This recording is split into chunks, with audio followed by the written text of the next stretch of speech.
ఇక దువ్వాడ శ్రీనివాస్ కేసుకి సంబంధించి ఏదైతే ఆరోపణలు ఎదుర్కొంటున్నారో యాక్సిడెంట్ అనంతరం దువ్వాడ మాదిరి బిగ్ టీవీతో మాట్లాడేందుకు అందుబాటులో ఉన్నారు. దీనికి సంబంధించిన మరింత సమాచారాన్ని మా ఎగ్జిక్యూటివ్ ఎడిటర్ అశోక్ అందిస్తారు. మధ్యాహ్నం మాధురి విశాఖలో ఉన్న హాస్పిటల్ నుంచి డిశ్చార్జ్ అయ్యారు. డిశ్చార్జ్ అయిన తర్వాత ప్రస్తుతం బిగ్ టీవీతో ఆవిడ మాట్లాడటానికి సిద్ధంగా ఉన్నారు. దానికన్నా ముందు అనేక వివాదాలని ప్రస్తుతం మాధురి ఎదుర్కొంటూ ఉన్నారు. ఎంటైర్ సొసైటీ అంతా మాధురి పైన ఎదురు దాడి దిగుతోంది. ఇటు మీడియా వైపు నుంచి కావచ్చు, సోషల్ మీడియా వైపు నుంచి కావచ్చు, పొలిటికల్ పార్టీల నుంచి కావచ్చు, అన్ని కోణాల్లో అన్ని వైపుల నుంచి కూడా ప్రస్తుతం మాధురి పైన ఒక దాడి కొనసాగుతున్న సందర్భంలో మాధురి ఏం చెప్పబోతున్నారు అనేది ఇప్పుడు మనం చూడాల్సి ఉంటుంది. సో బిగ్ టీవీతో లైవ్లో ప్రస్తుతం మాధురి గారు అందుబాటులో ఉన్నారు. మాధురి గారు నమస్తే. ఎలా ఉన్నారు ఇప్పుడు? హెల్త్ ఓకేనా అండి? పర్వాలేదండి. ఒక్కసారి నిన్న మీరు ఒక ఇన్స్టాలో చిన్న వీడియో క్లిప్ పెట్టారండి, 20 సెకండ్స్ వీడియో క్లిప్. అది ఒక చాలా బాధతో ఆవేదనతో చెప్తున్నట్టుగా అనిపించింది ఆ వీడియో. ఒకసారి ఆ వీడియో ప్లే చేస్తాను. ఒక్కసారి మాధురి నిన్న ఇన్స్టాలో పోస్ట్ చేసిన వీడియోని ప్లే చేయండి. నిన్న మీరు ఒక వీడియోలో కోట్ల రూపాయల డబ్బు చూశాను, వందల మంది మనుషుల్ని చూశాను, కానీ ఇవాళ అందరిలో మానవత్వం ఉంటుంది అనుకున్నారు, కానీ అంత మోసం అని తెలిసింది, ఒంటరిగా మిగిలిపోయానంటూ ఒక వీడియో పోస్ట్ చేశారు. ఎందుకంత నిర్వేదం, ఎందుకంత ఆవేదన? ఏం లేదండి, ఇవి చేసిన ఎలిగేషన్స్ వల్ల ఇప్పుడు నాకు సొసైటీలో పేరు పోయింది. నా దగ్గరికి వేల మంది మహిళలు వచ్చేవాళ్ళు. వాళ్ళందరూ కొంచెం ఇప్పుడు చిన్న చూపుగా చూడడం స్టార్ట్ చేశారు. ఇప్పుడు అందరూ తెలుసుకున్నారు అనుకోండి నిజాలు ఏంటో. ఇవన్నీ ఈ విషయంలో కొంచెం భావోద్వేగానికి గురయ్యాను, కొంచెం బాగా గురయ్యే ఎమోషన్ లో ఆ వీడియో పెట్టాను. ఒక్కసారి ఆ వీడియో ప్లే చేస్తున్నాను చూడండి. హాస్పిటల్లో బెడ్ మీద ఉండి రికార్డ్ చేసిన వీడియో లాగా అనిపించింది. అందులో 4 ముక్కలే మాట్లాడినా కూడా దాని వెనక చాలా లోతైన ఆవేదన, బాధ ఆ వీడియోలో మనకు కనిపించింది. ఒకసారి మాధురి నిన్న హాస్పిటల్ నుంచి రిలీజ్ చేసిన వీడియో ఒకసారి చూడండి. కోట్ల రూపాయల డబ్బును చూశాను, నా చుట్టూ వందల మందిని చూశాను. మనుషుల్లో మానవత్వం ఒక్కటే ఉంటుందని నమ్మాను, కానీ మనుషుల్లో ఒక మోసమే ఉంటుందని తెలుసుకున్నాను. అందుకే ఈరోజు పట్టుగా మిగిలిపోయాను. కోట్ల రూపాయల డబ్బును చూశాను,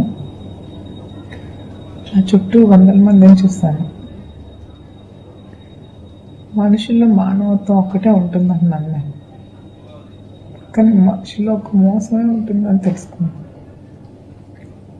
అందుకే ఈరోజు పట్టుగా మిగిలిపోయాను. సది అంటే మనుషుల్లో మానవత్వం మాత్రమే ఉంటుంది అనుకున్నాను, కానీ మోసం మాత్రమే ఉంటుందని తెలిసి ఒంటరి అయిపోయానంటూ ఉన్నారు. ఎవరు మోసం చేసిందంటే వాణి గురించేనా? మరి క్లియర్ గా ఉంది కదండి, వాణి కోసం నమ్మి రాజకీయాల్లోకి వచ్చాను, నమ్మి నేను డబ్బులు పోగొట్టుకున్నాను, నమ్మి నా లాస్ట్ కి నా జీవితాన్ని స్పాయిల్ చేసుకునే స్థితికి తీసుకొచ్చాను. మరి వాణి గురించి కాకపోతే ఇంకెవరి గురించి అండి? అంటే మానవత్వం లేని మనిషిగా ఆవిడ నాకు అనిపించింది. అంటే ఇవాళ మీరు ఒంటరిగా మిగిలిపోయింది ఏముంటుంది? మీరంటూ నమ్మిన మనుషులు ఉన్నారు, మీ ఫ్యామిలీ ఉంది, కుటుంబ సభ్యులు ఉన్నారు. ఒంటరిగా మిగిలిపోయేది ఏముంది? ఈరోజు మీరు పోరాటం చేస్తున్నారు. అంటే ఇప్పుడు వాళ్ళ ఫాదర్ లాగా, వాళ్ళు ఫ్యామిలీ లాగా రోడ్ ఎక్కే చీప్ మనుషులు మా ఫాదర్ వాళ్ళు కాదండి. మా ఫాదర్ వాళ్ళు కొంచెం పరుగుల మనుషులు. అందుకే ఇప్పటి వరకు మీడియా ముందు కూడా వాళ్ళు ఎక్కడికి రాలేదు. చాలా మంది మీడియా మిత్రులు కూడా చాలా మంది వెళ్ళారు మా ఫాదర్ దగ్గర, కానీ వాళ్ళు రావడానికి కూడా ఇష్టపడలేదు. ఎందుకంటే వాళ్ళు కొంచెం ముందు నుంచి మంచి ఫ్యామిలీ వాళ్ళు, పరుగుల కుటుంబం. సో వాళ్ళెవరూ కూడా మీడియా ముందుకు రావడానికి కూడా ఇష్టపడలేదు. సో వాళ్ళందరూ కూడా కొంచెం దూరం అయ్యాను కదా. వాళ్ళందరూ ఇప్పుడు అందుకే కొంచెం మానసికంగా కొంచెం కృంగిపోయి భావోద్వేగానికి గురై అది పెట్టి. ఇంత జరిగిన తర్వాత, ఇన్ని పరిణామాల తర్వాత ఎంటైర్ మీడియా మీ మీద ఇప్పటికీ దాడి చేస్తూనే ఉంది. అంటే మీకు వ్యతిరేకంగా సోషల్ మీడియా మొత్తం మీకు వ్యతిరేకంగా. నాకు సోషల్ మీడియా అస్సలు వ్యతిరేకంగా లేదు. నేను మొన్న అనుకున్నాను, నేను ఆత్మహత్య చేసుకున్నప్పుడు నాకు ఎవరు లేరేమో, ఏంటి పిల్లలు కూడా ఇలా అయిపోయారు అనుకున్నాను. కానీ నాకు ఇప్పుడు చాలా ప్రజల నుంచి చాలా మద్దతు ఉంది. నాకు చాలా మంది ఫోన్ చేస్తున్నారు, మేడం మీరు అసలు అలా కృంగిపోకండి, మీ ధైర్యంగా ఉండండి, వి సపోర్ట్ మాధురి మ్యామ్ అని కొన్ని లక్షల మంది నాకు మెసేజెస్ చేశారు, ఇన్స్టాలో డిఎంస్ చేశారు, ఫేస్బుక్ లో పెట్టారు. డైరెక్ట్ గా మేము కావాలంటే మీ దగ్గరికి వస్తాం, మేము కలుస్తాం, మీకు సపోర్ట్ చేస్తామని చెప్తున్నారు. లీగల్ గా కూడా చాలా మంది లాయర్స్ నాకు కాల్ చేశారు, మేము సపోర్ట్ చేస్తాం, మీకు కృంగిపోవద్దు, మీ పక్క న్యాయం ఉంది, మీరు చేస్తున్న పోరాటంలో న్యాయం ఉందని నాకు చాలా సపోర్ట్ చేశారండి. నాకు సపోర్ట్ లేదని నేను మొన్నటి వరకు అనుకున్నాను నాకు సపోర్ట్ లేదేమో అని. కానీ వాళ్ళు కూడా they came to know the truth. వాళ్ళు కూడా తెలుసుకున్నారు, అందరు సమాజం కూడా ఈవిడ ఇంటెన్షన్ ఏంటి, ఈవిడ ఎందుకు ఇలా చేసిందని వాళ్ళు కూడా తెలుసుకున్నారు. కాబట్టి ఇప్పుడు వాళ్ళు కూడా అందరు నాకు సపోర్ట్ చేస్తున్నారండి. ఎవరెవరైతే సపోర్ట్ చేస్తున్నారో వాళ్ళందరికీ నేను చాలా థ్యాంక్స్ కూడా చెప్తున్నాను. యా, ఓకే అండి. వెల్, అది చాలా మంచిదే. ఇలాంటి పరిస్థితుల్లో మీకంటూ అండగా కొంతమంది వచ్చారు అంటే ఖచ్చితంగా దాన్ని ఆహ్వానించదగ్గ అంశం. చాలా ఈవెన్ హాస్పిటల్ కూడా నాకు ఎవరో తెలియదండి, చాలా మంది వచ్చారు, నాకు చూడడానికి వచ్చారు, నాకు సపోర్ట్ చేస్తానని చెప్పారు. అసలు నేను చాలా హ్యాపీగా ఫీల్ అయ్యాను. దీనికోసం ఈ పరిణామాలకి నేను చాలా హ్యాపీగా ఫీల్ అయ్యాను. అరే ఇంతమంది ఉన్నారు నా కోసం అని ఫస్ట్ టైం. ఈ ఎంటైర్ కాంట్రవర్సీలో నెగిటివిటీ మొత్తం పక్కన పెడితే మొత్తం వ్యవహారంలో ఇవాళ రెండు తెలుగు రాష్ట్రాల్లో దివ్యల మాధురి అంటే ఒక పాపులర్ పర్సన్ అయిపోయారు. ఒక పొలిటికల్ లీడర్లకు కూడా అంత క్రేజ్ లేదు, సినిమా హీరోయిన్లకు కూడా అంత క్రేజ్ లేదు. అంటే నేను అన్నది నెగిటివిటీ బాధ అంతా పక్కన పెడితే పాపులారిటీ విషయంలో కావచ్చు, చర్చనీయాంశంలో కావచ్చు, వాళ్ళు దివ్యల మాధురి అంటే తెలియని వాళ్ళు లేరు ప్రపంచవ్యాప్తంగా ఉన్న తెలుగు వాళ్ళకు కూడా. ఎలా చూస్తారు దాన్ని? నేను అలా నేను పాపులారిటీ అవన్నీ నేనేం ఫీల్ అవ్వట్లేదు. నాకు వచ్చిన ఎలిగేషన్స్ మీద నేను చాలా బాధపడ్డాను. ఈవెన్ సూసైడ్ కూడా చేసుకుందాం అనుకున్నాను. అంటే నేను ఫేస్ చేయగలను నా మీద ఎలిగేషన్స్ కి, కానీ నా పిల్లల మీద వచ్చిన ఎలిగేషన్స్ కి నేను చాలా ఫీల్ అయ్యానండి. ఆ మిస్టేక్ తో చేద్దాం అనుకున్నాను, కానీ నిజంగా అసలు నాకు ఎంత సంతోషంగా ఉందంటే, అంటే ఈవిడ చేసింది కూడా నా మీద ఎంత నెగిటివ్ గా తీసుకురావాలనుకుందో నాకు అంతే పాజిటివ్ రెస్పాన్స్ వచ్చిందో నాకు అనిపిస్తుంది.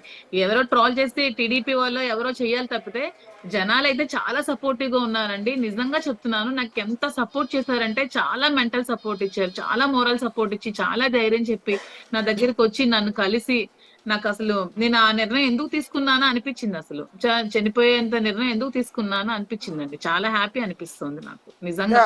అదే అడుగుతున్నాను. ఇప్పుడు ఈవెన్ నాకు తెలంగాణ స్టేట్ నుంచి కూడా చాలా మంది ఫోన్స్ మెసేజెస్ చేశారండి. నాకు చాలా మంది ఈ రోజు నాకు తెలంగాణ స్టేట్ నుంచి కూడా, మేడం మేము కూడా మా స్టేట్ నుంచి మేము మీకు సపోర్ట్ చేస్తున్నాము, మేము ఉన్నాము మీ వైపు. రాయలసీమ వాళ్ళు అంటే ఎవరో చేశారు, రాయలసీమ వాళ్ళు నమ్మితే మేము ప్రాణమైనా ఇస్తాం మేడం, మేము వెనక మేము అందరూ ఉన్నాం, మీరు ఇలాంటి నిర్ణయాలు అసలు ఎప్పుడు తీసుకోకండి, మీ పక్క న్యాయం ఉందని మాకు తెలుస్తుంది, ఆవిడ ఏంటో మేము అందరం తెలుసుకున్నాం, మీరు ఎటువంటి పరిస్థితుల్లో మీరు ఇలాగ ఎదుర్కొంటున్నారో ఈ ప్రాబ్లమ్స్ తెలుసుకుంటున్నామని చాలా it's a very good response అండి. వెరీ హ్యాపీ ఫర్ దట్, చాలా హ్యాపీగా ఉన్నాను. ఇంకా నేను ఇక నుంచి నేను దీన్ని ఇంకా పాజిటివ్ గా తీసుకుని నా లైఫ్ కి ఇంకా ముందుకెళ్ళి ఇంకా పాలిటిక్స్ లో నేను ఇంకా బాగా వర్క్ చేద్దాం అనుకుంటున్నాను. మీరు మొదటి నుంచి ఆరోపిస్తున్నట్టుగా ఇవాళ దువ్వాడ వాణి ఆమె కుమార్తె అక్కడ కూర్చుని ప్రొటెస్ట్ చేస్తున్నది భర్త దువ్వాడ సీను కావాలని కాదు కదా, ఆస్తి కావాలని కదా. అది అందరూ తెలుసుకున్నారండి. జనాలు ఏ రోజైతే ఆ విషయం తెలుసుకున్నారో అప్పటి నుంచి నాకు మద్దతు తెలపడం స్టార్ట్ చేశారు. ఎందుకంటే నేను ఎప్పుడు మీకు ముందు నుంచి అదే చెప్తున్నాను, ప్రతి ఒక్కరికి నేను అందరికీ, అంటే మీరేదో నేను కొంచెం ఆ రోజు ఎమోషన్ లో నేను మాట్లాడిన మాటలు కొంచెం నెగిటివ్ గా వెళ్ళొచ్చు, ఎందుకంటే ఆ రోజు నేను చాలా ఎమోషన్ గా ఉన్నాను. ఒకసారి ఆవిడ మీడియా ముందుకు వచ్చేసరికి నేను ఏం మాట్లాడుతున్నానో తెలియక కొంచెం ఎమోషన్స్ నేను వచ్చి ఉంటాను, ఏదో మాట్లాడి ఉంటాను ఫ్లోలో. కానీ అపార్థం చేసుకున్నా సరే అందరూ తెలుసుకున్నారు ఈవిడ లోపల ఏముంది, ఈవిడ ఏ ఇంటెన్షన్స్ తో వచ్చింది అని తెలుసుకొని జనాలు నాకు సపోర్ట్ చేయడం స్టార్ట్ చేశారు. మీకు ముందు నుంచి నేను చెప్తూనే వచ్చాను, ఆవిడ ఆర్థిక అపేక్షతోనే, ఆవిడ రాజకీయ కాంక్షతోనే ఈ రెండిటి కోసమే జీవితాన్ని నడవడ్డు పాచేసింది. ఇది ఈ 3 రోజులు జరిగిన సంఘటన కాదు, గత 2 సంవత్సరాలుగా జరుగుతున్న సంఘటన. గత 2 సంవత్సరాలుగా నేను నలిగిపోతూ వస్తున్నాను. ఇప్పుడు మీరు బయటకు తీసుకొచ్చారు కాబట్టి నేను ఇంకా రాక తప్పట్లేదు. 2 ఇయర్స్ ముందు నుంచి జరుగుతున్న ఇష్యూ అంటే నేను క్లియర్ గా చెప్పాను. అందుకని ఇది ఇప్పుడు కాదండి, 2 సంవత్సరాల ముందు నుంచి జరుగుతుందండి ఈ వ్యవహారం. కాకపోతే ఇప్పుడు మీరు రాజకీయంగా అధికారంలో లేం కాబట్టి మమ్మల్ని ఎలాగైనా డ్యామేజ్ చేయాలని ఆవిడ ఇవన్నీ చూసారు తప్పితే, లేకపోతే ఎప్పుడో చేయాల్సిన పనులు కదా ఇవన్నీ. ఫైనాన్షియల్ గా ఆలోచిస్తే ఈ రోజు నేను కూడా అక్కడ వెళ్ళి కూర్చోవాలి, ఎందుకంటే నాకు ఆ ఇంట్లో రైట్ ఉంది, నేను డబ్బులు పెట్టాను, ఆ ఇల్లు నాకు హక్కు ఉంది, నేను వెళ్ళి కూర్చోవాలి. కానీ డబ్బుల కోసం కూడా ఏ రోజు నేను ఆలోచించలేదు. మా థాట్స్ కూడా అలా ఎప్పుడు లేవండి. ఎందుకంటే మేము చాలా సోషల్ యాక్టివిటీస్ కూడా చేసామండి. టెంపుల్స్ కట్టించాము, ఎంతో మంది పిల్లలు చదివించాము, ఎంతో మందికి రోజు అనాథలకు భోజనాలు పెడుతూ ఉంటాము. ఇన్ని యాక్టివిటీస్ చేస్తుంది మాకేం అవసరం ఉంటుంది చెప్పండి ఫైనాన్షియల్ గా ఒకరిని ఆశించడానికి. ఇప్పుడు ఇంత వ్యవహారం జరిగి ఇంత వివాదం జరిగి మీరు ఆత్మహత్యాయత్నం కూడా చేసిన తర్వాత వైఎస్ఆర్ కాంగ్రెస్ పార్టీ నుంచి మీకు ఏమైనా మద్దతు లభించిందా? జగన్మోహన్ రెడ్డి గారు మాట్లాడటం కానీ, పార్టీ పెద్దలు ఏమైనా మాట్లాడటం కానీ? పార్టీ పెద్దలు మాట్లాడారండి, జగన్మోహన్ రెడ్డి గారు ఏం మాట్లాడలేదు. కానీ ఒకటండి, రాజకీయంగా ఈ ఫ్యామిలీ ఇష్యూస్ లోకి రాజకీయంగా ఎప్పుడు ఎవరు రారండి. ఎందుకంటే ఫ్యామిలీ ఇష్యూస్ వేరు, రాజకీయాలు వేరు. ఫ్యామిలీ ఇష్యూస్ కి రాజకీయాలకి ఎవరు ట్యాచ్ చేయరు. నిన్న కూడా మనకి సుబ్బారెడ్డి గారు ఆల్రెడీ ప్రెస్ మీట్ లో చెప్పారు. ఎవరు అడిగారు ఈ ఎలక్షన్స్ మీద దెబ్బతీస్తాయంటే పర్సనల్ లైఫ్ వేరు, పొలిటికల్ లైఫ్ వేరు, దీనికి దానికి లింక్ చేయకండి అని చెప్పారు. ఇప్పుడు ఈ టైంలో మీ హస్బెండ్ ఎవరైతే ఉన్నారో, మీ హస్బెండ్ చంద్రమహేష్ గారు, దివ్యాల చంద్రమహేష్ గారు బహుశా అమెరికాలో మెరైన్ ఇంజనీర్ అని చెప్పారు మీరు. ఆయన ఏమన్నా మీతో మాట్లాడి మీకు మద్దతు ఇచ్చే ప్రయత్నం చేయడం కానీ? యాక్చువల్ గా ఈ రోజు నేను టీవీ9 లైవ్ లో ఉన్నప్పుడే నేను సూసైడ్ చేసుకున్నానని తెలిసి నాకు కాల్ చేశారు. కాల్ చేసి ఇలాంటి నిర్ణయాలు నువ్వు తీసుకోవడం చాలా తప్పు, నీకు చాలా మంచి లైఫ్ ఉంది, ఎవరేమనుకున్నా మాకు తెలుసు కదా ఏం జరిగిందో, అక్కడ ఎటువంటి పరిస్థితులను ఎదుర్కొన్నావో మాకు తెలుసు. ఎవరో అన్న మాటలకి, ఎవరో ఒక లేడీ చేసిన మాటలకి నువ్వు అలాంటి నిర్ణయాలు తీసుకుంటే పిల్లలు ఏమవుతారు, నీ ఫ్యూచర్ ఏమవుతుంది, నువ్వు ఎన్నో ఆశలతో ఉన్నావు లైఫ్ లో, అవన్నీ ఏమవుతాయి, అలాంటి నిర్ణయాలు నువ్వు తీసుకోకూడదు కదా అని నాకు చెప్పారు. ఇప్పటికీ ఆయన నుంచి మీకు ఆ సపోర్ట్ ఉంది? ఈ రోజు అయితే నాకు కాల్ చేసి సపోర్ట్ చేశారండి. అలాంటి తప్పుడు నిర్ణయాలు నువ్వు తీసుకోకూడదు, ఇంకా చాలా భవిష్యత్తు ఉంది, ఇంకా నువ్వు చాలా కార్యక్రమాలు చేయాల్సి ఉంది, ఎవరో ఏదో చెప్పుడు మాటలు విన్నాయని అలాంటి నిర్ణయాలు తీసుకోకూడదు, డార్కింగ్ బాక్స్ నెవర్ డైట్, అరిచే కుక్క ఎప్పుడు కరవదు, అలాంటి నిర్ణయాలు తీసుకోకు అని చెప్పారు. టీవీ9 లో కూడా చెప్పారు. ఎందుకంటే వాళ్ళందరికీ ఈవిడేవో ఎలిగేషన్స్ చేసిందని ఫ్యామిలీ అందరికీ తెలుసు కదా నేనేంటో. ఆవిడ చెప్తుంది డెక్కల్లో ఎవరికైనా అడగండి అంటే, మీరు ఒకసారి రండి, వచ్చి నాతో పాటు వచ్చి ప్రతి ఒక్క డోర్కి వెళ్ళి అడగండి, ఎవరికి నేను ఏం చేశానో, ఎవరితో ఎలా ఉన్నానో ఊర్లో అందరికీ తెలుస్తుంది. నేను నియోజకవర్గంలో ఏం చేశానో, ఎంతమందికి నేను ఇది నేర్పించానో, నేను గురువుగా ఎంతమందికి నేను హెల్ప్ చేశానో, ఫైనాన్షియల్ గా ఎంతమంది పేదలకు నేను ఏమేమి హెల్ప్ చేస్తానో మీరు వచ్చి తెలుసుకోండి, తెలుసుకుంటే అప్పుడు తెలుస్తుంది ఎవరికి. ఇవాళ కాదు మేడం, అంటే ఇవాళ హస్బెండ్ చంద్రమహేష్ గారు కాల్ చేసి నేను నీకు అండగా ఉంటాను, లేకపోతే నువ్వు ఇలాంటి పనులు చేయొద్దు అని సపోర్ట్ చేశానంటున్నారు. బిఫోర్ దట్ మీకు ఆయనకి గ్యాప్ ఉందని చెప్పినట్టున్నారు కదా కొంత ఈ మధ్య, చాలా కాలం నుంచి ఆయన.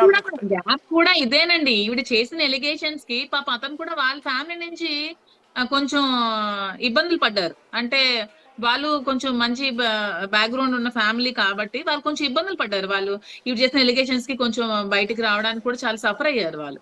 ఆ సఫర్ అవ్వడం వల్ల అతను కొంచెం నన్ను దూరం పెట్టారు. ఇవన్నీ ఎలిగేషన్స్ అన్ని నువ్వే క్లియర్ చేసుకో, నీకు రాజకీయాలు నీకు ఇంట్రెస్ట్ అంటే అటువైపు నువ్వు వెళ్ళు, పాత్ నేను కాదన్ను, కానీ ఇవన్నీ క్లియర్ చేసుకో అని చెప్పారు.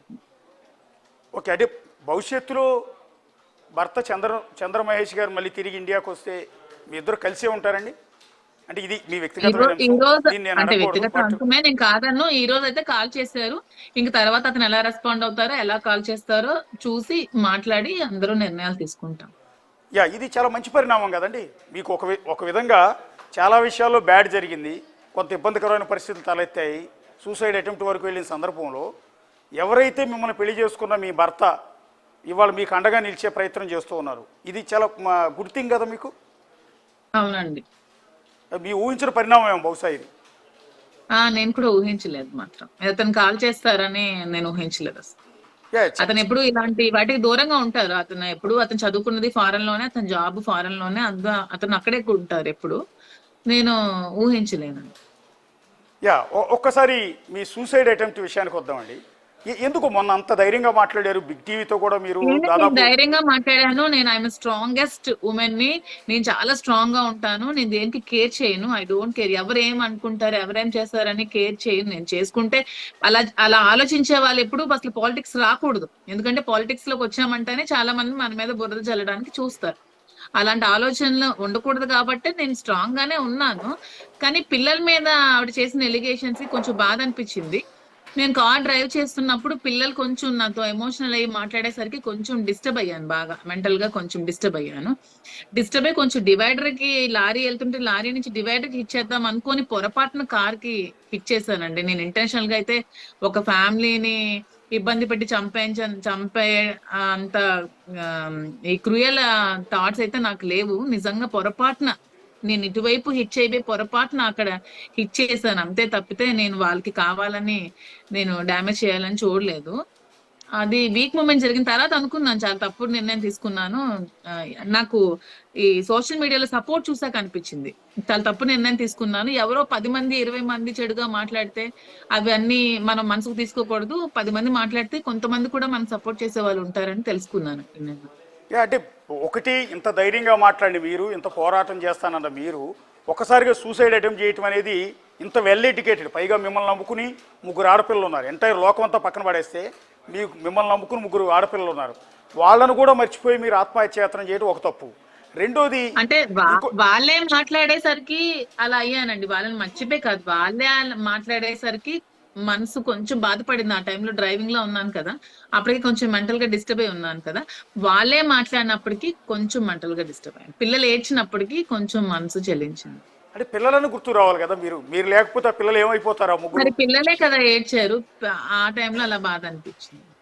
అయితే మీరు ఏదైతే కారుని పొరపాటుని గుద్దానని చెప్తూ ఉన్నారు, మీరు ఏ కారు అయితే గుద్దారో ఆ కారు సుధాకర్ అనే సీనియర్ అడ్వకేటు ఒరిస్సా హైకోర్టులో పనిచేస్తున్న న్యాయవాది అండి. ఆయన నిన్న మీ మీద కేసు పెట్టారు. కేసు పెట్టిన సందర్భంలో సుధాకర్ గారు మీ గురించి కొన్ని కామెంట్ చేశారు. ఒకసారి వినండి సుధాకర్ గారు ఏమన్నారు ఒకసారి. విన్నానండి, నేను అన్ని విన్నాను. ఒక్క నిమిషం సుధాకర్ ఏమన్నాడు ప్లే చేయండి. ఆత్మహత్య చేసుకుంటుందని తర్వాత తెలిసింది మాకు. అలాంటప్పుడు మా కారే దొరికిందా అనిపిస్తుంది.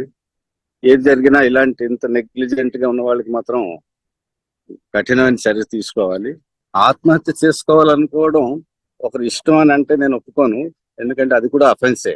Attempt to commit suicide is also an offence. అంచేతను తను అందులో కూడా తను శిక్ష పడాలి తనకి. తర్వాత మా కార్కి నెగ్లిజెంట్ గా యాక్సిడెంట్ చేసింది కాబట్టి దానివల్ల కూడా శిక్ష పడాలి. కాబట్టి ఇటువంటి వాటికి కఠినమైన శిక్ష ఇస్తేనే అదొక సొసైటీకి ఒక మెసేజ్ వెళ్తుంది, ఇలాంటి పనులు చేయకూడదని. తనకు ఆత్మహత్య చేసుకోవాలనుకుంటే ఎదుటి వారి తాలూకు పరిస్థితి ఆలోచించకుండా యాక్సిడెంట్ చేయడం అన్నది చాలా అసందర్భం. స్కోడా కారులో వెళ్తూ గుద్దిస్తే తను చనిపోతుంది అనుకోవడం కూడా ఒక ఫూలిష్ అటెంప్ట్. అది ఫుల్లీ సేఫ్ కారు. ఆ సేఫ్ కారులో యాక్సిడెంట్ చేస్తే ఏం జరగదు. అది తెలిసి ఇది ఒక నాటకంలా అనిపిస్తుంది. యాక్సిడెంట్ చేసుకోవాలనుకున్నారు, స్కోడా కారులో వెళ్ళరు. తను ఎలాగో ఏదో విధంగా ఏదో మార్గం తీసుకొని ఆత్మహత్య చేసుకోవాలనుకుంటారు, కానీ ఫుల్గా ఒక సేఫ్ కారులో వెళ్ళి యాక్సిడెంట్ చేసుకోవాలనుకోవడం చాలా ఇన్కన్సిస్టెంట్ అండ్ ఇంప్రాపర్. నాకు అనిపిస్తుంది తనకి ఆత్మహత్య కంటేను పాపులారిటీ పెంచుకోవాలని ఉద్దేశం ఉందేమో. తనకు పర్సనల్ ప్రాబ్లమ్స్ అన్ని హైలైట్ చేయాలనే ఉద్దేశమే ఎక్కువగా కనిపిస్తుంది. ఎదుటివారి ప్రాణాలతో తనకేం సంబంధం ఉన్నట్టు కూడా నాకేం కనిపించడం లేదు. తన లోకమే తనది. ఎంత నష్టమైనా ప్రపంచం ఏమైపోయినా అవసరం లేదు, తన తాలూకా విషయమే హైలైట్ కావాలన్న ఇంటెన్షన్సే కనిపిస్తున్నాయి.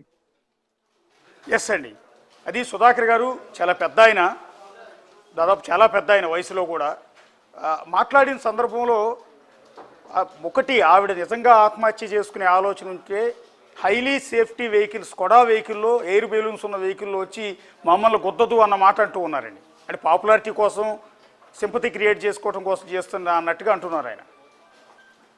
అంటే పాపులారిటీ కోసం ప్రాణాలు తీసుకోవాలనుకుంటారండి. మీరు నా యాక్సిడెంట్ చూసారా? నా కార్ ని, సిచ్యువేషన్ ని మీరు చూసారా? పాపులారిటీ కోసం ఎవరైనా ఇలా చేస్తారా? అవన్నీ మేబీ అతనికి తెలియకపోవచ్చు.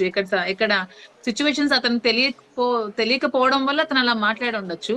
అండ్ స్కోడాలో ఎయిర్ బ్యాగ్స్, నేను సీట్ బెల్ట్ పెట్టుకోలేదు.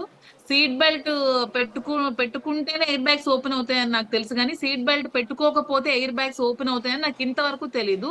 సీట్ బెల్ట్ పెట్టుకోకుండా అసలు ఎయిర్ బ్యాగ్స్ ఎలా ఓపెన్ అయ్యాయో నాకు తెలియదు. నేను అసలు స్కోడా కార్ కి సీట్ బెల్ట్, ఏ కార్ కైనా సీట్ బెల్ట్ పెట్టుకుంటేనే ఎయిర్ బ్యాగ్స్ ఓపెన్ అవుతాయని నాకు ఇంతవరకు తెలుసు. సీట్ బెల్ట్ పెట్టుకోకుండా ఎయిర్ బ్యాగ్స్ ఓపెన్ అవుతాయని నాకు తెలియదు. నేనైతే సీట్ బెల్ట్ వేసుకోలేదు. నేను ఎప్పుడు కూడా సీట్ కే పెట్టేస్తాను బెల్ట్ ని. నేను ఎప్పుడు సీట్ బెల్ట్ వేసుకోను. మీరు కావాలంటే యాక్సిడెంట్ స్పాట్ లో చూడొచ్చు.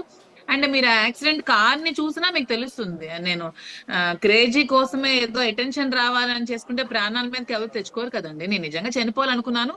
అతను నేను క్షమించమని కోరుతున్నాను. ఎందుకంటే నేను అతనికి హిట్ చేయాలని నేను అసలు అనుకోలేదు. ఎందుకంటే చిన్న కార్ని ఎవరైనా హిట్ చేయాలనుకుంటారా? ఏదో లారీకో చెట్టుకో అనుకుంటారు. నేను లారీకి డివైడర్ మీద వెళ్దాం అనుకున్నాను.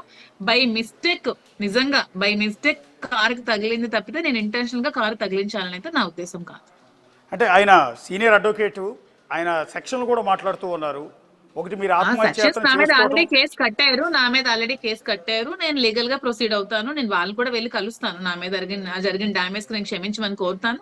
లీగల్ కూడా ఎటువంటి వస్తే అవి ఫేస్ చేయడానికి కూడా రెడీగా ఉన్నాను. ఎందుకంటే మరి లీగల్ గా తప్పు ఉన్నప్పుడు, తప్పు అయినప్పుడు అవి ఫేస్ చేయడానికి, కాన్సిక్వెన్సెస్ ఫేస్ చేయడానికి రెడీగా ఉన్నాను. అంటే సుధాకర్ గారిని, ఆయన మిసెస్ ని మీరు కలిసి నేను రిక్వెస్ట్ ఖచ్చితంగా ఈ రోజు కొంచెం రికవర్ అయ్యాక నేను ఖచ్చితంగా వాళ్ళు ఎక్కడున్నా నేను వెళ్ళి కలుస్తానండి. ఎందుకంటే నా వల్ల వాళ్ళకి తప్పు జరిగింది, నా వల్ల వాళ్ళు ఇబ్బంది పడ్డారు. నేను తప్పకుండా, మా ఫాదర్ లా ఉన్నారు అసలు అతను చూస్తే, నేను తప్పకుండా క్షమించమని అయితే అతను కోరుతుంది. మీ టీవీ ముఖంగా క్షమించమని కోరుతున్నాను. మీ దగ్గర అతని నంబర్ ఉంటే నాకు పంపించండి, నేను ఒకసారి మాట్లాడి కలుస్తాను. తప్పకుండా ఇస్తానండి. లైవ్ అవగానే మీకు ఆయన నంబర్, సుధాకర్ గారి నంబర్ మీకు ఫార్వర్డ్ చేస్తాను. నిన్న మేము ఆయనతో మాట్లాడిన సందర్భంలో కూడా చూసాను. అసలు మిమ్మల్ని నేను కాంటాక్ట్ అవుదాం అనుకున్నాను నంబర్ కోసం. అతని నంబర్ కోసం నేను చూస్తున్నాను నిన్నటి నుంచి మాట్లాడతామని. ఎందుకంటే నా వల్ల వాళ్ళ వైఫ్ కూడా కొన్ని దెబ్బలు తగిలాయంట, చిన్న స్టిచెస్ ఏవో పడ్డాయని విన్నాను. కలుద్దాం అనుకుంటున్నాను. ఇంకా భగవంతుడి దయ వల్ల వాళ్ళకి ఏం జరగలేదు. జరుగుంటే లైఫ్ లాంగ్ నేను భరించలేకపోయిండేదాన్ని నా మచ్చని. ఆయన అంటుంది కూడా అదేనండి. ఆవిడ వచ్చిన వేగానికి అదృష్టవశాత్తు కారు బోల్తా పడినా ఒక్కటే చెప్పండి, నేను చాలా వేగంగా వచ్చాను కదా. కారుకి గుద్దాలని ఎవరైనా అనుకుంటారు? ఒకసారి మీరే చెప్పండి. కార్కి ఎంత వేగంగా వచ్చాను కదా, 200-220 స్పీడ్ లో వచ్చాను. చెట్టుకో దేనికో గుద్దుతామని.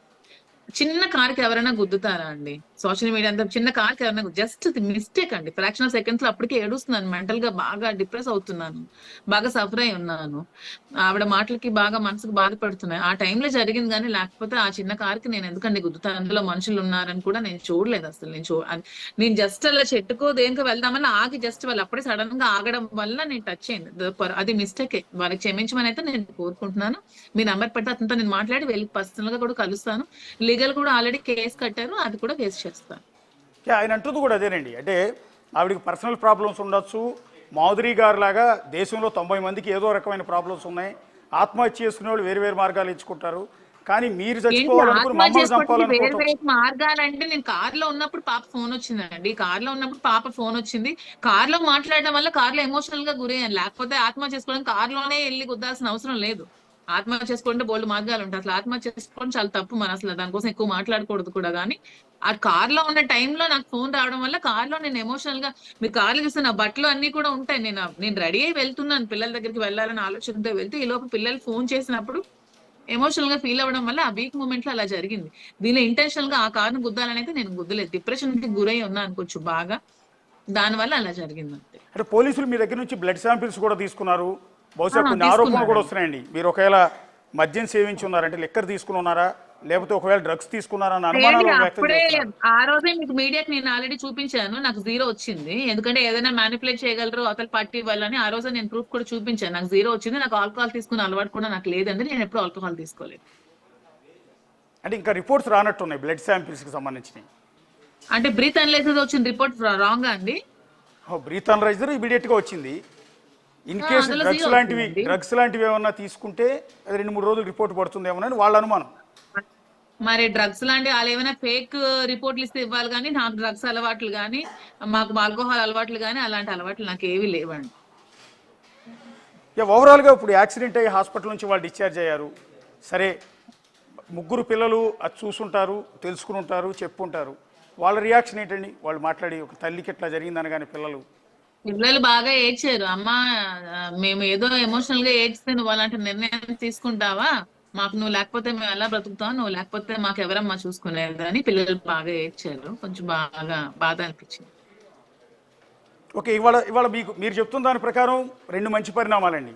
సొసైటీ మొత్తం మీకు నెగిటివ్గా ఉందనుకున్న క్రమంలో చాలామంది మీకు మద్దతు పలుకుతున్నారు, అండగా ఉంటామంటూ ఉన్నారు, సపోర్ట్ ఇస్తూ ఉన్నారు.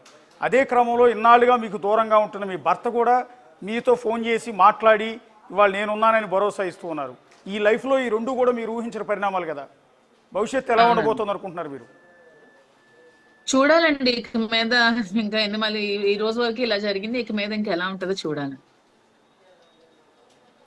అంటే స్టిల్ ఈ నిమిషం వరకు వాణి, దువ్వాడ వాణి, ఆమె కుమార్తె దువ్వాడ శ్రీనివాస్ ఇంటి ముందే ఉన్నారు, అదే షెడ్ కింద, రేకుల షెడ్ కింద కూర్చుని ప్రొటెస్ట్ ఆమె చేస్తూనే ఉన్నారు. ఎప్పటికైనా అక్కడే ఉంటదండి, ఎందుకంటే ఆమె దాహం తీరంది, ఆమె దాహం ఎప్పటికీ తీరదు, ఆమె ఎప్పటికీ అలాగే ఉంటది. ఆమెకి ఎన్ని కోట్లు ఇచ్చినా, ఎంత అవకాశాలు ఇచ్చినా ఆమె దాహం ఎప్పటికీ తీరదు, ఆమె ఎప్పటికీ అలాగే ఉంటుంది. ఆమె లైఫ్ కూడా ఇంక రోడ్డు మీద ఉంటది, అలాగే ఉంటది. ఆల్రెడీ రోడ్డు మీద ఉంది, రోడ్డు మీద తెచ్చేసింది, ఇంకా రోడ్డు మీద ఉంటది కూడా. దువ్వాడ శ్రీనివాస్ కూడా ఆ ఇంట్లోంచి డిమాండ్స్ బయటికి కూడా రావట్లేదు. ఆ డిమాండ్స్ కూడా మీరు చూస్తే ఉంటారు కదా, అంతా ఫైనాన్షియల్ డిమాండ్స్. పబ్లిక్ కూడా తెలుసుకున్నారు ఎవరేంటో అని. ఏమండి, అందరికీ తెలుసండి, మా మా నియోజకవర్గం ప్రజలందరూ కూడా తెలుసండి. కానీ ఇప్పుడు వాళ్ళు టీడీపీ సపోర్ట్ లో ఉన్నారు కానీ ఎవరు బయటకు వచ్చి మాట్లాడడానికి భయం. మేము మాట్లాడితే మా మీద ఏమంటారో, మేము మాట్లాడితే మా మీద కేసు కడతారో, మేమేమేనంటే మేము అనవసరంగా ఈ ఇష్యూలో అనవసరంగా బుక్ అవుతామేమోనని భయానికి ఎవరు ముందుకు రావట్లేదు తప్పితే అందరికీ తెలుసు. 2 years ముందు నుంచి జరుగుతున్న ఇష్యూ, ఈ రోజు కాదు. ఈ రోజు జస్ట్ సడన్ గా లైమ్ లైట్ లో తీసుకొచ్చింది, కానీ ఇది 2 సంవత్సరాల ముందు నుంచి జరుగుతున్న ఇష్యూ, అందరికీ తెలుసు ఇది. సో టోటల్గా దువ్వాడ శ్రీనివాస్ ఒక స్టేట్మెంట్ ఇచ్చారండి, దువ్వాడ వాణికి నేను విడాకులు ఇస్తున్నాను, విడాకుల నోటీసులు కూడా పంపించాను అని. సో ఈ డీలింగ్ అంతా అయిపోతే ఆవిడ కూడా విడాకులకు సిద్ధంగా ఉన్నట్టుంది.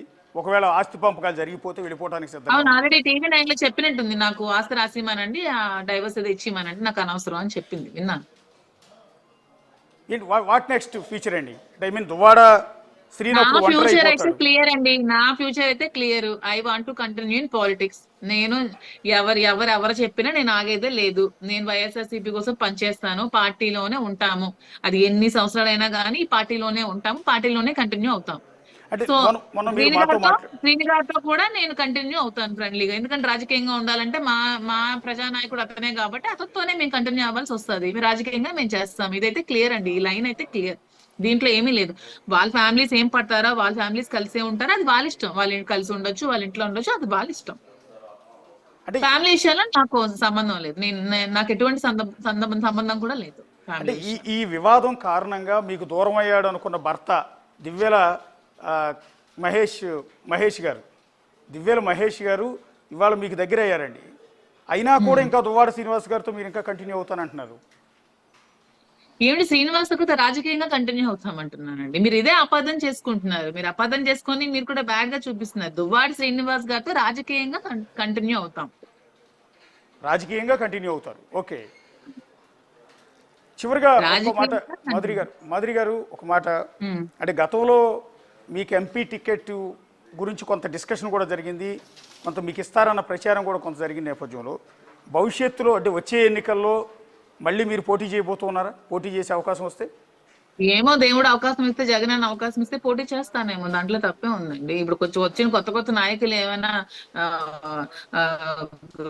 ఇదేంటమ్మా స్పెషల్ గా పుట్టారా? అందరూ ఇక్కడి నుంచి వస్తారు, రాజకీయాలు మొదటి ఓనమాల నుంచి స్టార్ట్ చేస్తాము, పబ్లిక్ లోనే ఉంటాము, పబ్లిక్ ఎలాగా సెర్చ్ చేస్తాను. నేను ముందు నుంచి నేను పబ్లిక్ లో ఉన్నాను, ముందు నుంచి నేను పబ్లిక్ సర్వీస్ చేయడం నాకు అలవాటు, నేను అందులోనే ఉన్నాను కాబట్టి నాకు ఇంకా ఈజీ అవుతుంది. నేను జనాలకి ఎప్పుడు దగ్గరగా ఉంటాను కాబట్టి ఇంకా ఈజీ అవుతుంది. సో ఏమో అలాంటి అవకాశం ఇస్తే, నేను జగన్మోహన్ రెడ్డి గారు నాకు అవకాశం ఇస్తే నేను చేస్తాను. పార్టీ ఇవ్వకపోయినా చేస్తాను. నేను ఏ రోజు టికెట్ కోసం కూడా, టికెట్ల కోసం కావాలి, నాకు పదవులు కావాలని కూడా నేను ఏ రోజు కూడా అనలేదు కదా. ఏ రోజు కూడా నేను మహిళా అధ్యక్షురాలు పదవి రిజైన్ చేసా కూడా నేను ఏ రోజు కూడా పదవి, మీరు ఇన్ని సంవత్సరాలు ఇంత చెప్తున్నారే నాకు రాజకీయ కాంక్ష ఆవిడ, నేను 2 years వచ్చిన తర్వాత 1 year ముందే నేను రాజీనామా చేశాను కదా. మరి నిజంగా నాకు శ్రీని గారికి నిజంగా ఇలా ఆవిడ అన్నట్టు ఇల్లీగల్ కాంటాక్ట్ ఉంటే మరి నేను రాజకీయంగా ఆల్రెడీ నేను వెళ్ళి ఏదైనా పోర్ట్ఫోలియో తెచ్చుకోగలను కదా, నేను రాజకీయంగా ఉండగలను కదా నేను. మరి ఎందుకు లేను? ఎందుకంటే అవన్నీ ఫేక్, ఆవిడ చెప్పినవన్నీ మాటలన్నీ అబద్ధాలు. ఏ రోజు కూడా నేను రాజకీయంగా ఇలా రావాలి అలా రావాలని లేదు. సర్వీస్ చేయాలి, జగన్ అన్నకి సపోర్ట్ చేయాలి, మన ఎక్కడి నియోజకవర్గం గెలవాలి. ఎలాగైనా సరే నేను జగన్ దగ్గరికి వెళ్ళినప్పుడు కూడా జగనానికి ఇదే మాట చెప్పాను, అన్న నేను టెక్కలు గెలిపించుకొని మళ్ళీ నీ దగ్గరికి వస్తానని చెప్పాను. కానీ మా దురదృష్టం పార్టీ మళ్ళీ రాలేదు, మళ్ళీ నెక్స్ట్ మేమే వస్తాం. అంటే మళ్ళీ వచ్చే ఎన్నికల్లో ఇప్పుడున్న ఈ పరిస్థితుల నేపథ్యంలో ఇన్ని వివాదాల తర్వాత దువ్వాడ శ్రీని గారు మళ్ళీ ఎమ్మెల్యేగా పోటీ చేసే అవకాశాలు చాలా తక్కువగా కనిపిస్తున్నాయి. పార్టీ కూడా ఎందుకండి తక్కువగా కనిపిస్తున్నాయి? ఇప్పుడున్న సో కాల్ నాయకులకి ఎవరికైనా ఏ ఫ్యామిలీ ఇష్యూస్ లేవా? ఏ ఫ్యామిలీ ప్రాబ్లమ్స్ లేవా? ఎవరికి 2-3 వైఫ్స్ లేరా? ఈ రాజకీయాల దూరం అనే మాట మీరు అనకండి. ఈ రాజకీయాలు వేరు, ఫ్యామిలీ లైఫ్ వేరు. ప్రతి ఒక్కరికి ఫ్యామిలీలో డిస్టర్బెన్సెస్ ఉంటాయి, ప్రతి ఒక్కరికి బ్యాక్ హోల్స్ ఉంటాయి, ప్రతి ఒక్కరికి ఏవో ఒకటి ఉంటాయండి. మొన్నటి వరకు మన చంద్రబాబు నాయుడు గారు కూడా ఎన్నో కామెంట్స్ చేశారండి వాళ్ళ ఫ్యామిలీస్ కి, వాళ్ళ వైఫ్స్ కి అసెంబ్లీ సాక్షిగా. అతను ఆ రోజు ఏడ్చారు కూడా అసెంబ్లీ నుంచి వెళ్ళిపోయారు కూడా. కానీ ఈ రోజు సీఎం సీట్ లోకి వచ్చారు. ఫ్యామిలీకి పాలిటిక్స్ కి ఎప్పుడు సంబంధం పెట్టుకోండి. ప్రజానాయకుడు ప్రజలతో ఎలా ఉన్నాడు, ప్రజలకి ఏం చేస్తున్నాడు, ప్రజల క్షేమం తెలుసుకుంటున్నాడా లేదా, ప్రజలకు సంక్షేమం జరుగుతుందా లేదా తెలుసుకుంటున్నాడా లేదా అని చూసేవాడే ప్రజానాయకుడు. కానీ ఫ్యామిలీ లైఫ్ ని, పొలిటికల్ లైఫ్ ని ఎప్పుడు కూడా కంపేర్ చేయకూడదు. సో ఆ మాటలు మీరు అసలు అనకండి. ఫ్యామిలీ లైఫ్ ని, పొలిటికల్ లైఫ్ ని ఎప్పుడు కంపేర్ చేయకండి. అతను ఎప్పుడు ఒక నాయకుడే, ప్రజల్లో ఉండే నాయకుడు దువ్వాడ శ్రీనివాస్ ప్రజల్లోనే ఉంటాడు అతను. అది ఎప్పటికీ పోదు. ఇప్పుడు కూడా మా ప్రజలందరూ ఏడుస్తున్నారు, అతనికి ఎంత కష్టం వచ్చిందే, ఈవిడ వల్ల ఎంత కష్టం కలుగుతుంది, అయ్యయ్యో అని బాధపడుతున్నారు అందరూ. తప్పితే ఎవరు కూడా యాంటీగా లేరు అతని మీద. ఒకవేళ ఈ పరిస్థితుల నేపథ్యంలో రాజకీయాల మీద విరక్తి పుట్టి ఆయన తప్పుకుంటే దివ్యల మాధురి గారు టెక్కలి నుంచి కాదు మేడం, ఒక్క నిమిషం కంటిన్యూ చేయండి. టెక్కలి నుంచి ఇన్ కేసు జరిగితే టెక్కలి నియోజకవర్గం నుంచి వైసీపీ తరఫున దివ్యల మాధురి గారు ఎమ్మెల్యేగా పోటీ చేసే అవకాశం ఉంటుందా? ఇది ఊహాతీతం. నేను శ్రీను గారిని అభిమానించే వ్యక్తిగా, శ్రీను గారి గురించి నేను దగ్గరగా ఉండి తెలుసుకున్న విషయాలకు అనుగుణంగా అతను ఎప్పుడూ రాజకీయాల నుంచి దూరంగా ఉండరు. ఎందుకంటే అతను అన్నిటికంటే అతనికి ఇష్టమైంది రాజకీయం అంటే ప్రజలంటే అతనికి చాలా ఇష్టం. అతను అందుకనే ఇన్ని సంవత్సరాలు అతను ఇంత డబ్బు కోల్పోయినా, రాజకీయాల్లోకి వచ్చి ఇంత తన బిజినెస్ లు కోల్పోయినా సరే ఎందుకు రాజకీయాల్లోకి వదలేదంటే అతనికి ప్రజలంటే అతనికి ఇష్టం. అతనికి ప్రజలకి ఉన్న బాండింగ్. సో అతను ఎప్పుడు ఆ విషయంలో బ్యాక్ స్టెప్ రారు. మేము కూడా రాకూడదనే కోరుకుంటాను. నేను ఎప్పుడు శ్రీను గారి మీద యాంటీగా వెళ్ళను. శ్రీను గారే ఎప్పటికైనా మాకు ఎమ్మెల్యే. అది కాకుండా ఇంకేమైనా పోర్ట్ఫోలియో అయితే చేయడానికి నేను రెడీగా ఉంటాను. కానీ శ్రీను గారి మీద ఎప్పుడు యాంటీగా చేయడానికి కానీ, శ్రీను గారి మీద నేను ఇచ్చేయడానికి నేను ఎప్పుడు రెడీగా ఉండను. నాకు అది ఇష్టం ఉండదు కూడా. అయితే ఒకటి చిన్న, ఇందాక మీరు అన్నారండి పార్టీ నుంచి మీకు ఇంతవరకు ఎందుకు సపోర్ట్ లేదు అంటే ఇది వ్యక్తిగతమైన వ్యవహారం అని. కానీ ఎంత వ్యక్తిగతమైన వ్యవహారం అయినా దువ్వాడ శ్రీను గారు ఈరోజు కన్నీళ్లు పెడుతున్నారు. ఇంకొక అదే పార్టీలో ఉన్న మీరు కన్నీళ్లు పెట్టుకున్నారు, ఏకంగా ప్రాణాలే తీసుకుందాం అనుకున్నారు. ఇంతకన్నా పెద్ద ఆపద ఇంకేముంటుంది జీవితానికి ఇలాంటి సమయంలో? చెప్పారండి, సపోర్ట్ చేశారండి, వాళ్ళు సపోర్ట్ చేశారు, వాళ్ళు స్ట్రాంగ్ గా ఉన్నామన్నారు. కానీ పర్సనల్ లైఫ్ ని బయటకు వచ్చి ఎవరు కూడా మాట్లాడలేరు. అది పర్సనల్ లైఫ్ మీరే తేల్చుకోవాలని చెప్తారు. మాకు మేమే తేల్చుకోవాలి పర్సనల్ లైఫ్ అని చెప్తారు. అంతేగాని పొలిటికల్ గా పర్సనల్ గా లింక్ చేయరు. వాళ్ళు చేయాల్సిన 2 years బిఫోరే చేశారు. కానీ ఈవిడ ఈ రోజు మళ్ళీ ఇక్కడ వరకు తీసుకొచ్చింది. అంటే మీకు ఇంకో ఎగ్జాంపుల్ చెప్తానండి. అంటే మేమేం పార్టీని తప్పు పట్టడమో మిమ్మల్ని తప్పు పట్టే ఉద్దేశమో కాదు, మీకు అర్థం కావటానికి చెప్తున్నా. ఇవాళ విజయవాడలో మాజీ మంత్రి జోగి రమేష్ కొడుకు మీద ఒక భూమికి సంబంధించిన వివాదాలు, భూమిని అమ్ముకున్నాడు అగ్రిగోల్డ్ భూములు అనే కారణంతో అతని కొడుకుని పోలీసులు అరెస్ట్ చేస్తే ఎంటైర్ పార్టీ, మాజీ మంత్రులు అందరూ, మేరుగు నాగార్జున దగ్గర నుంచి పేరు నాని దగ్గర నుంచి అందరు లీడర్లంతా ఆయన ఇంటి దగ్గర క్యూ కట్టారు. ఒకళ్ళు మీడియా ముందు మాట్లాడుతున్నారు, అంత అన్నారు ఇంత అన్నారు, ఇది ప్రభుత్వ కుట్ర అంటూ ఉన్నారు, విమర్శలు చేస్తున్నారు, దాడి చేస్తూ ఉన్నారు. కానీ ఇంత చేసిన వాళ్ళు, ఆయన కొడుకు అంత కష్టం వస్తే ఇంత అండగా నిలిచిన పార్టీ నాయకులు మీ విషయంలో ఎందుకు రావట్లేదు అని.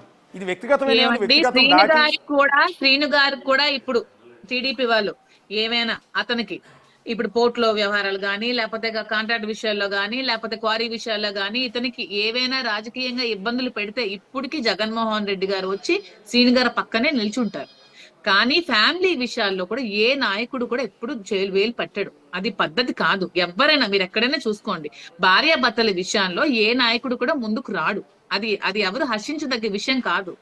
ఇంకేమైనా ప్రాబ్లం వస్తే, శ్రీను గారికి ఇప్పుడు ఏదైనా ప్రాబ్లం వస్తే ఖచ్చితంగా జగన్మోహన్ రెడ్డి మిగతా సభ్యులందరూ కూడా వచ్చి ఆ పక్కనే, శ్రీను గారి పక్కనే నిల్చుంటారు, ఖచ్చితంగా నిల్చుంటారు. కానీ ఈ విషయాలు చాలా గలీజ్ విషయాలు ఆవిడ చేస్తున్నవన్నీ. ఎంత చెత్త విషయాలకి ఎవరైనా వస్తారా? ఆవిడ గురించి అందరికీ తెలుసు కాబట్టి లైట్ తీసుకున్నారు.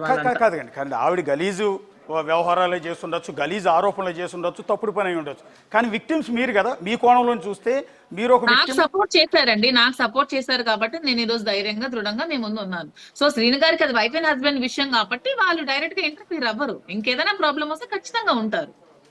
నాకైతే సపోర్ట్ చేశారు. యాక్చువల్లీ మా బిగ్ టీవీ సాంప్రదాయం కాదు, అయినా కూడా మిమ్మల్ని ఒకటి అడుగుతూ ఉన్నాను. ఎప్పుడుదో కావాలని, ఇది పొలిటికల్ గేమ్ కూడా అయి ఉండొచ్చు. ఎప్పుడో ఒక పెట్రోల్ బంకుకు సంబంధించిన వ్యవహారంలో దువ్వాడ శ్రీను గారు ఎవరినో గట్టిగా మాట్లాడుతుంది, అది బెదిరిస్తున్నట్టుగా ఉంది, తిడుతున్నట్టుగా ఉంది. ఆ ఆడియోని బయటకు మార్కెట్లోకి వదిలేరు విపరీతంగా. అంటే ఇదిగో దివ్యల మాధురి కోసం దువ్వాడ శ్రీను ఏ రకంగా అవతలి వాళ్ళని బెదిరిస్తున్నారో చూడండి అంటూ ఇష్టం వచ్చినట్టు సోషల్ మీడియా రన్ చేస్తారు. దానికి మేమైతే వ్యతిరేకం. ఏమండి దాని గురించి దాంట్లో మీరు ఏమైనా చెప్తారా? దాంట్లో తప్పేమైనా ఉందా? మీకు ఒక స్నేహితురాలు ఉంది, ఆ స్నేహితురాలకి ఏదైనా ఇబ్బందుల్లో ఉంది, ఏదైనా ఇబ్బందుల్లో ఉండి అవతల వాళ్ళకి ఫోన్ చేయంటే మీరు ఫోన్ చేయరా? ఎవరైనా చేస్తారు. మానవతా దృక్పథం ఉన్న ఏ మనిషి అయినా సరే సాటి మహిళ కష్టంలో ఉందంటే చేస్తారు. నేను ఆ సేల్స్ మేనేజర్ తో నా బంక్ లో నేను ప్రాబ్లం ఫేస్ చేస్తాను. హీఈస్ ది చీటర్, వాడు ఒక చీటర్ అట్ సేల్స్ మేనేజర్. నేను ఆ సేల్స్ మేనేజర్ తో ప్రాబ్లం ఫేస్ చేసి చీటర్ కాబట్టి 4 నెలల నుంచి ఎప్పుడో 6, 7, 8 నెలల క్రితం జరిగిన వాయిస్ క్లిప్పింగ్ ని ఈ రోజు తీసుకొచ్చి రాజకీయంగా వాడాలని చూశాడు. నాకు ప్రాబ్లం ఫేస్ చేస్తాను. నేను సేల్స్ మేనేజర్ తో ప్రాబ్లం ఫేస్ చేస్తాను. నాకు ఆయిల్ ఇమ్మంటే నాకు ఇవ్వలేదు, అనవసరంగా నా బంక్ ఆయిల్ సప్లై అవి ఆపి నాకు ఇబ్బందులు పెట్టారు. నా వ్యాపార పరంగా నాకు ఇబ్బందులు పెడితే నేను శ్రీను గారికి వెళ్ళి చెప్తే శ్రీను గారు కాల్ చేస్తారు. శ్రీను గారు స్టార్టింగ్ లో మీరు చూడండి నార్మల్ గానే మాట్లాడితే, వాడు ఎక్స్ట్రా ఎక్కువ రెచ్చిపోయి మాట్లాడితే ఎవరికైనా కోపం వస్తుంది. ఆ కోపాల్లో ఒక 2 మాటలు మాట్లాడారు. దాంట్లో తప్పుడు మాటలు ఏమీ లేవు. మీకు అభ్యంతరం లేకపోతే ఒక్కసారి ఆడియో ప్లే చేయమంటారా? చెయ్యండి, నేను విన్నాను ఆల్రెడీ, నాకు తెలుసు కదా, నేను ఉన్నప్పుడే కదా మాట్లాడారు శ్రీను ఒక్క గారు. నిమిషం అండి. నేను ఎంఎస్పీ దువ్వాడ శ్రీనివాస్ మాట్లాడుతున్నానండి. ఓకే చెప్పండి. ఇప్పుడు మనం బంక్ ఒకటి మాట్లాడాం తలగాం దగ్గర, ఇప్పుడు మా మాధురి వాళ్ళది, అది ప్రాసెస్ మీ పై ఆఫీసర్స్ తో కూడా మాట్లాడాను. మీకు అబ్జెక్టారంట, అది ఫర్దర్ ఒక లెటర్ కూడా పెట్టారు. ఎంతవరకు వచ్చింది? మాకు ఆ బంక్ అర్జెంట్ గా కావాలి, it has to be reopened as soon as possible. It cannot be done as soon as possible. It has been terminated. మీ పై ఆఫీసర్స్ అయిపోతుంది మీతో అంటే ఏంటి ఇవ్వాలనుకుంటున్నారో లేదా ఏంటి చెప్పండి నాకు. It has been terminated. Okay. It has been terminated. Okay.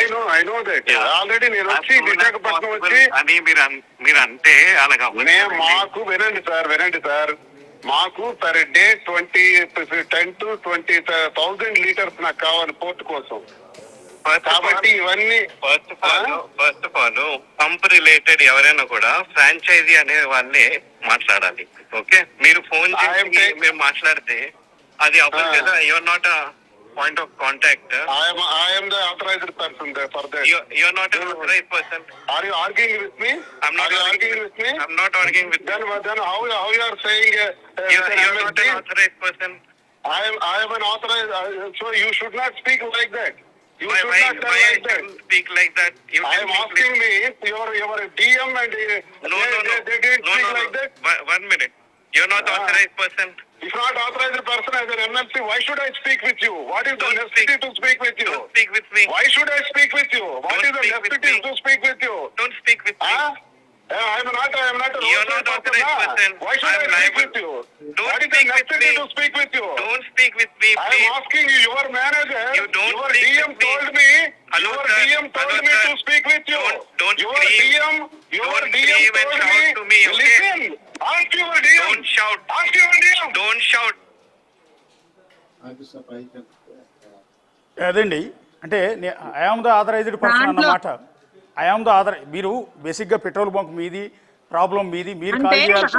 I'm N authorised person అనడానికి అక్కడ ఒక ఉందండి. ఎందుకంటే శ్రీన్ గారు కాంట్రాక్ట్ వర్క్స్ చేశారు పోర్ట్ లో, వాళ్ళకి ఆయిల్ అవసరం ఉంది. సో నాకు బంకు నేను అప్పటికే కొంచెం బంకు ఇంకా ఇటుపక్క పాలిటిక్స్ ఇటుపక్క బిజినెస్ మేనేజ్ చేయలేకపోతున్నానని చెప్పి నేను శ్రీన్ గారికి లీజ్కి ఇచ్చేద్దాం అనుకుని, మీరు రన్ చేసుకొని మీకు లీజ్కి ఇచ్చేస్తానని చెప్పి లీజ్ అగ్రిమెంట్ రాసుకున్నాను. సో లీజ్ అగ్రిమెంట్ రాసుకున్న తర్వాత ఆథరైజ్డ్ పర్సన్ శ్రీను గారే అవుతారు కదా. సో దాని ప్రకారం అతను మాట్లాడారు. అంటే ఆథరైజ్ నేను ఇచ్చాను కాబట్టి ఆథరైజ్ పర్సన్ గా అతను మాట్లాడారు. దాన్ని తప్పుగా పట్టడానికి ఇందులో ఏం లేదండి. అది కూడా ఆ మనిషి కూడా టీడీపీ సేల్స్ మేనేజర్ ఆ అబ్బాయి. సో అందుకనే ఈ టైంలో ఆడియో రిలీజ్ చేశాడు. అది మీరు అర్థం చేసుకోండి, ఇందులో రాజకీయ కుట్రందని క్లియర్ గా అర్థం చేసుకోండి. ఎందుకో 8 నెలల 6 నెలల ముందు జరిగిన వాయిస్ రికార్డ్ ని ఉంచుకొని ఇంటెన్షనల్ గా బయటకు పంపించారంటే ఇందులో క్లియర్ గా అర్థం అవుతుంది కదా మీకే. నేను ఆథరైజేషన్ ఇచ్చినప్పుడు ఆథరైజ్ పర్సన్ నేను మీకు లీజ్ కి ఇచ్చాను అనుకోండి, మీరే కదా ఆథరైజ్ పర్సన్ అవుతారు. సో అలాగే నేను బంక్ అతనికి లీజ్ కి ఇచ్చాను, అందుకే అతను ఆథరైజ్ పర్సన్ అవుతారు. కాబట్టి ఆ రైట్ అతను కాల్ చేసి సేల్స్ మేనేజర్కి అడిగాడు. అతను కొంచెం ర్యాష్ గా మాట్లాడారు కాబట్టి అతను కొంచెం రియాక్ట్ అవ్వాల్సి వచ్చింది. ఎవరైనా ఆ ప్లేస్ లో ఎవరున్నా అలాగే రియాక్ట్ అవుతారు. నేనున్నా అలాగే రియాక్ట్ అవుతాను, మీరున్నా అలాగే రియాక్ట్ అవుతారు. దాంట్లో తప్పేమీ లేదు. మేడం, ఫైనల్ గా ఇప్పుడు ఏదైతే ఇంటి దగ్గర కూర్చుని వాణి వాళ్ళ అమ్మాయి హైందవి ప్రొటెస్ట్ చేస్తూ ఉన్నారో, ఒకవేళ ఈ గోలంతా ఎందుకు, ఈ టార్చర్ భరించలేకపోతున్నానని దువ్వాడ శ్రీను గారు కనుక ఆ బిల్డింగ్ని వాళ్ళకే ఇచ్చేయడానికి, అంటే తన భార్య కూతురికి ఇచ్చేయడానికి సిద్ధపడితే మీరేం చేయబోతూ ఉన్నారు? ఏం చేయనండి, ఇచ్చేస్తే ఇచ్చేయనండి. నేను పెట్టిన డబ్బులు కూడా నాకు ఇవ్వనన్నా కూడా నో ప్రాబ్లం. దాని విషయంలో కూడా డబ్బులు మాకు చాలా ఉన్నాయి, డబ్బుల కోసం కూడా ఆలోచించాల్సిన అవసరం లేదు. ఇల్లు రాసేసినా నాకు ఇబ్బంది లేదు, నాకే ప్రాబ్లం లేదు. కానీ నాకు ఆ విషయంలో 1,00,000 2 లక్షలు కాదు మీరు పెట్టింది, 2 కోట్ల పైన పెట్టానంటున్నారు అందులో. అవును, 2 కోట్ల పైన నేను పెట్టాను. ఈ మధ్యన ఇంటీరియర్ కూడా కన్స్ట్రక్షన్ అవుతుంది, ఒక 50-60 లక్షల డబ్బులు ఈ మధ్యన కూడా నేను ఇచ్చాను. ట్రాన్సాక్షన్స్ జరిగాయి, పేమెంట్స్ వర్కర్స్ కి అందరికి, ఫ్లోరింగ్ అని అవన్నీ ఇవన్నీ నేనే నా అకౌంట్ నుంచి ట్రాన్సాక్షన్స్ కూడా నా దగ్గర ఉన్నాయి అని చెప్తున్నాను కదా. వాళ్ళలాగా డబ్బుల కోసం ఆలోచించే మనిషిని మా ఫ్యామిలీస్ కావు కాబట్టి ఆ విధంగా రోడ్లకే పరిస్థితి మాకైతే రాదు. అతను ఇచ్చే వాళ్ళన్నా ఇచ్చేయచ్చు, ఆ ఇల్లు ఇచ్చేస్తామన్నా మాకు నో ప్రాబ్లం. ఆ విషయంలో మాకు ఎటువంటి ప్రాబ్లం లేదు, మేము అబ్జెక్ట్ చేయం కూడా. 2 కోట్లు అండి, 2 కోట్లు వదిలేసుకుంటారా? డబ్బులకే ఉందండి, అతని అభిమానమే మాకు చాలు. 2 కోట్ల కంటే 20 కోట్ల విలువ ఉన్న మనిషి వ్యక్తిత్వం అతనిది, ఆ వ్యక్తిత్వం ఇంపార్టెంట్ కదా. Okay, yeah, thank you Madhuri గారు. హెల్త్ బాగాలేదు అయినా కూడా డిశ్చార్జ్ అయిన తర్వాత కూడా మాతో మీ అందరి వల్ల నేను రికవర్ అయ్యాను, నేను బతికాను. ఐఎమ్ సో హ్యాపీ నో, నాకు అందరి సపోర్ట్ ఉంది, నేను చాలా హ్యాపీగా ఉన్నాను ఇప్పుడు. థ్యాంక్ యూ మాధురి గారు. యా, అది మాధురి చెప్తూ ఉన్నారు. ఒకటి, కమర్షియల్ ఎలిమెంట్స్ ఎక్కడా కూడా లేవు, డబ్బుల గురించి నేను ఎక్కడా కూడా పోరాటం చేయట్లేదు అనేది. రెండోది కీలకమైన అంశం ఏంటంటే తాను ఆత్మహత్యాయత్నం చేసిన సందర్భంలో పొరపాటున వేరే కారుని ఢీకొన్న సందర్భంలో ఆ కారు యజమాని ఎవరైతే ఉన్నారో అడ్వకేట్ సుధాకర్, ఆయన ఫ్యామిలీని కూడా కలుస్తాను, కలిసి వాళ్ళని క్షమాపణ చెప్తాను, ఒకవేళ లీగల్గా వాళ్ళు ప్రొసీడ్ అయినా కూడా దాన్ని కూడా ఫేస్ చేస్తానంటూ మాధురి అయితే చెప్తున్నారు. సో ఈ వివాదం, ఈ వ్యవహారం ఏం జరగబోతుంది అనేది చూడాల్సి ఉంటుంది. మాధురి చాలా వరకు వెనక్కి తగ్గినట్టుగానే కనిపిస్తుంది, ఎందుకంటే ఆ 2 కోట్లు తాను ఆ ఇంటి నిర్మాణానికి ఇచ్చిన మాట వాస్తవం, కానీ ఇప్పుడున్న పరిస్థితుల్లో వదులుకోవటా కూడా సిద్ధం అన్నట్టుగా ఆవిడ మాట్లాడుతున్నారు. దాన్ని బట్టి అర్థమవుతుంది వివాదం నుంచి సాధ్యమైనంత త్వరగా వెళ్ళిపోతే బెటర్ అన్నట్టుగానే ఆవిడ ట్రై చేస్తున్నారు. ఇక వాణి హైందవి అయితే వెనక్కి తగ్గట్లేదు. సో వాణి తరపు కుటుంబ సభ్యులు, దువ్వాడ సీను తరపు కుటుంబ సభ్యులు నిన్న ఒక చోట కూర్చున్నారు, కాస్త ఏదో డిస్కస్ చేశారు, కానీ ఆవిడ పెట్టిన డిమాండ్లని దువ్వాడ సీను ఒప్పుకునే పరిస్థితి కనిపించట్లేదు. అన్నీ కూడా అమౌంట్తో రిలేటెడ్, ప్రాపర్టీస్తో రిలేటెడ్ అయి ఉన్న డిమాండ్స్ అయిన నేపథ్యంలో వాటిని దువ్వాడ సీను ఒప్పుకుంటున్నట్టుగా లేదు. సో మరోసారి బంధువులంతా కలిసి ఇవాళ ఏమైనా కూర్చుని డిస్కస్ చేసి సో వివాదానికి ముగింపు పలికే అవకాశం ఏమైనా ఉందా లేదా అన్నది చూడాల్సి ఉంటుంది.